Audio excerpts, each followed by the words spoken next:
Hai Infinite Friends, senang banget hari ini kita ketemu lagi dan semoga teman-teman semuanya masih dalam kondisi sehat dan bahagia dan semangat belajar tentu saja. Hari ini ketemu lagi dengan Iim dalam episode terbaru Governance with Iim. Dan mungkin teman-teman bagi yang ngeh gitu ya, dari episode pertama sampai episode sekarang, backgroundnya selalu sama, terus hari ini kenapa ganti? Jadi ini ceritanya saya lagi di kampus, karena biasanya kan saya shooting rekaman ini tuh di weekend, dan weekend ini saya tuh kebetulan agak lebih mager dari biasanya karena habis musim ujian. Jadi saya mikir, "Ah, udah saya ke kampus aja biar saya sedikit lebih produktif." So yeah, that's the story kenapa backgroundnya ganti.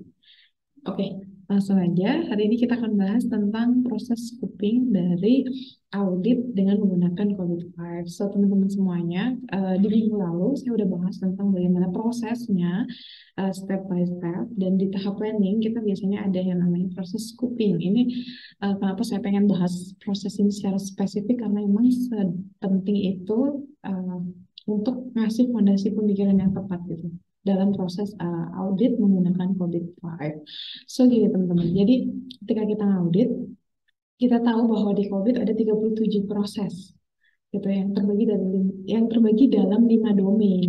Nah, dari ke-37 proses itu tuh banyak banget teman-teman. Kalau kita mau lihat gitu ya, semuanya itu tuh kayak resource kita tuh belum tentu memadai, dan kalaupun memadai belum tentu sebenarnya itu sebegitu pentingnya untuk kita naruh resource segitu banyak gitu ya. Jadi kayak orang, waktu, tenaga, pikiran, budget gitu ya. Eh, Sebanyak untuk 37 proses itu ternyata kadang nggak worth it gitu. Jadi intinya adalah proses coping ini yang menjawab bagaimana kita bisa memberikan nilai tambah bagi organisasi dengan kita melakukan proses pengerucutan. Tidak semua area, tidak semua proses kita lihat gitu teman-teman. Nah, jadi kalau di proses coping ini ada tiga hal yang menurut saya penting banget. Yang pertama adalah tidak semua proses harus dinilai. Nah, ini yang mungkin jadi miskonsepsi yang pengen banget saya apa ya, beri pencerahan. No, no, no, I'm not in the position of memberi pencerahan. Lebih ke saya pengen meningkatkan awareness gitu ya, bahwa semua proses 37 itu tidak semuanya harus dinilai. Jadi kadang kita mikirnya bahwa oh oke, saya mau eh, semuanya kita lihat gitu. Kadang kan direktur atau pengambil keputusan minta untuk 37-nya semua dilihat. Tapi sebenarnya nggak semuanya perlu teman-teman, karena itu harus apa? Harus case dari tujuan organisasinya. Jadi tujuan organisasinya itu apa, dan area apa saja yang akan sangat berpengaruh gitu ya untuk pencapaian tujuan organisasi itu. Misalnya gini, oh, organisasi kita tujuannya adalah ingin menjadi, misalnya menjadi leading di bidang kita atau di industri kita gitu dengan menggunakan teknologi. Oke, berarti apa aja yang perlu kita lihat gitu ya. Dan setelah itu kita bisa tahu nih, dari 37 itu nggak semuanya harus kita ambil gitu. Jadi hanya hanya beberapa yang bisa kita lihat nanti di proses auditnya. Supaya apa? Supaya resource kita emang benar-benar efektif, terpakai efektif. Dan juga biasanya proses coping ini terpengaruh oleh eh, area-area yang memang paling butuh peningkatan. Jadi gini misalnya, kita udah pernah akses di beberapa tahun sebelumnya gitu, atau kayak tahun lalu udah pernah akses. Terus ternyata hasilnya adalah area-area ini yang paling butuh perbaikan gitu. Nah, kita bisa lihat secara spesifik area-area itu ketimbang kita benar-benar kayak melihat ke 37-nya. So that's why proses coping itu jadi penting banget, karena menurut aku ini bisa banget buat apa ya, mengefektifkan resource kita gitu. So yeah, that's the first misconception yang saya pengen raise awareness terkait hal ini. Yang kedua adalah ini juga miskonsepsi yang sering juga salah gitu ya, bahwa tidak semua proses harus sampai pada level yang sama. Nah, ini juga, jadi gini, kita punya 37. Misalnya tadi, oke, dari hasil scoping kita pilih hanya 20 gitu ya, hanya 20 yang benar-benar punya pengaruh signifikan terhadap pencapaian tujuan organisasi. Oke, fine. Dari 20 ini nggak semuanya teman-teman targetnya atau kriterianya harus sampai level tertentu. Misalnya gini, semuanya harus level 3.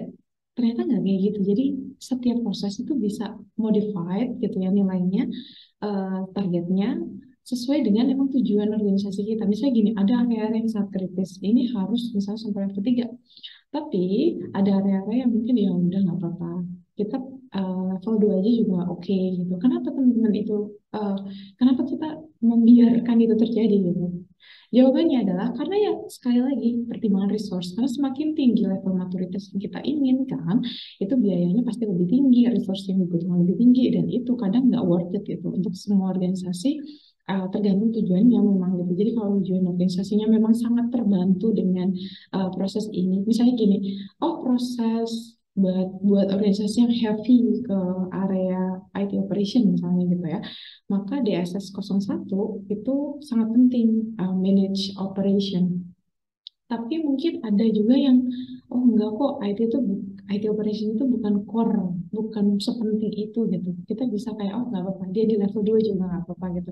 Jadi kita di situ membebaskan resource kita daripada kita ngejar-ngejar memaksakan untuk sampai level 3 padahal kita nggak butuh-butuh banget. Jadi ya udah kita ke level 2 aja, it's okay gitu. Jadi semacam itu, kenapa miskonsepsi ini juga menurut saya penting untuk di-raise, apa yang sebenarnya perlu dilakukan ketimbang gitu ya memaksakan diri untuk, oh kita semua proses harus ada di level yang sama.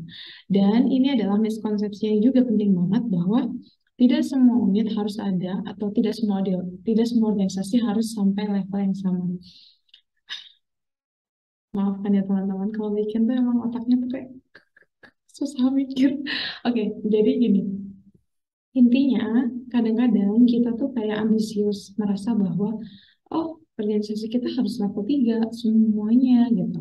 Dan itu sama dengan organisasi yang lain. Nah, teman-teman, ini juga yang salah banget menurut aku, karena nggak salah banget sih, lebih ke kayak sayang resource-nya kalau kita maksain, padahal misalnya itu nggak sesuai kebutuhan kita. Jadi gini, yang namanya level maturitas sekali lagi balik ke kebutuhan organisasi, balik ke apa tujuan organisasi kita, dan apa yang penting bagi organisasi kita, apa yang menjadi prioritas organisasi kita. So, nggak ada yang namanya aturan baku bahwa, oh, organisasi saya harus di level 4 atau ambis banget nih ceritanya level 5 gitu. Nah, ternyata nggak kayak gitu proses kerjanya. Jadi sebenarnya teman-teman, uh, organisasi itu tergantung banget sama ukurannya, tergantung sama emang maturitas industrinya, maturitas organisasi itu sendiri, dia baru bisa sampai level berapa yang maksimal atau yang memang dibutuhkan untuk nyampe tujuan organisasinya. Jadi nggak semua organisasi itu perlu banget gitu ya untuk sampai di level uh, tertentu kalau emang itu nggak dibutuhkan gitu. Maturitas itu selalu penting sebenarnya ya teman-teman, karena maturitas itu nggambarin kapabilitas juga gitu. Maksud saya, jadi organisasi kita makin mampu untuk melakukan sesuatu ketika kita mencapai level kapabilitas yang lebih tinggi. Misalnya kayak level 4 itu by default gitu ya, inherently pasti lebih bagus daripada level 3 gitu. Tapi apakah kita semua butuh sampai level itu? Enggak juga gitu teman-teman. Terutama untuk proses-proses yang memang nggak berpengaruh signifikan bagi organisasi kita gitu. Jadi intinya adalah uh, have your own target gitu ya, ketimbang memaksakan untuk sama sama orang lain, punyalah target sendiri, sehingga itu kita emang apa ya, memakai resource kita secara efektif karena memang itu yang dibutuhkan gitu, bukan karena kita ikut-ikutan karena merasa, oh, organisasi lain menargetkan di level sekian, atau di industri ini orang-orang semua menargetkan sekian gitu. Jadi it's okay gitu ya, kita nggak harus sama dengan orang lain karena COVID emang segitu customize-nya, kita bisa menentukan sendiri level yang kita butuhkan. So yeah, that's 3 miskonsepsi terkait skipping yang bisa penting banget. Dan saya akan ketemu lagi sama teman-teman di episode selanjutnya. Sampai jumpa. Sehat selalu. Bye-bye.